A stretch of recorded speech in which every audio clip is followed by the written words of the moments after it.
네, 2024년 8월 1일 오늘 두 번째 시간입니다. 장기요양 유효기간 산정에 대해서 반복을 해보도록 하겠습니다. 장기요양 유효기간은 1년이 아닌 최소 2년 이상, 하지만 등급 변경이 있을 경우 등급마다 조금 달라질 수가 있어요. 그래서 갱신이 그냥 1년만 된다, 2년만 된다, 3년만 된다가 아니라 등급마다 다르기 때문에 알아둬야 됩니다. 1등급인데 또 갱신 직전 이제 또 1등급이시면은 4년 정도, 이렇게 4년 후에 이제 판정을 다시 받으시는 게 되는 거고요. 2등급, 3등급, 4등급은 같습니다.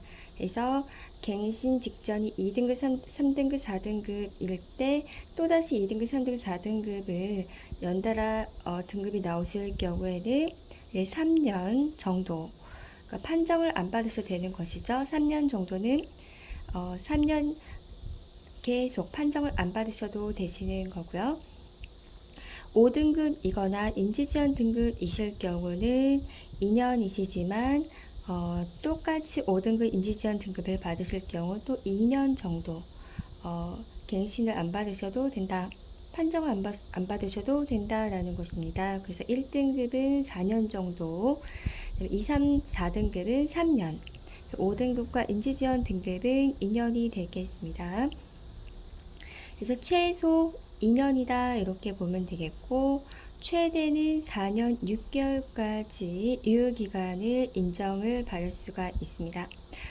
1등급은 4년이지만 심신상태 등을 고려해서 유효기간이 6개월 내에서만 몇 개월 정도, 1개월이든 2개월이든 3개월이든 4개월이든 5개월이든 늘리거나 조금 가감 줄일 수 있다라는 것이에요. 그래서 심신 상태에 따라서, 신청인의 심신 상태에 따라서 4년 1개월 또는 4년 2개월, 4년 3개월 이렇게 유효기간이 늘어날 수가 있다라는 것입니다. 장기유학 인정 점수가 있는데요. 1등급은 아무나 받는 게 아니라 그 점수가 95점 이상이 되셔야 합니다. 그 다음에 그 항목이 있겠죠. 거기서 이제 75점 이상 받으시면 2등급이 나오시고요.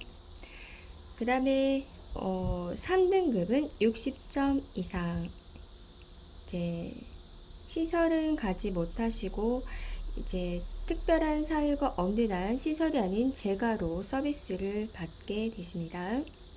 4등급은 51점 이상이 돼야 4등급이 나오고요. 보통 4등급이 좀 많으시죠. 3등급, 4등급이 많으세요. 5등급은 45점 이상 경증 치매가 되겠는데요.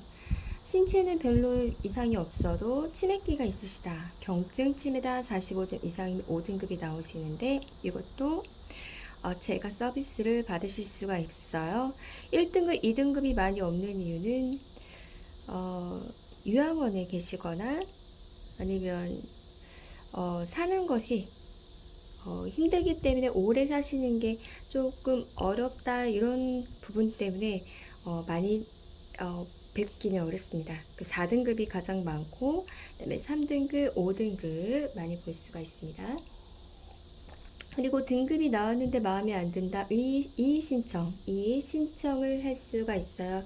3등급, 4등급, 5등급 나왔는데 자녀들이 돌보기 어렵거나 여러 가지 사유가 있을 때는 재신청할 수가 있다, 이의 신청할 수가 있다. 그래서 요양원이나 이런 시설 쪽으로 가실 수가 있고, 5등급이 아닌 인지지원 등급이 있어요. 45점이 안 될 때, 45점 미만일 때, 경증 치매, 그리고 신체활동도 가능할 때.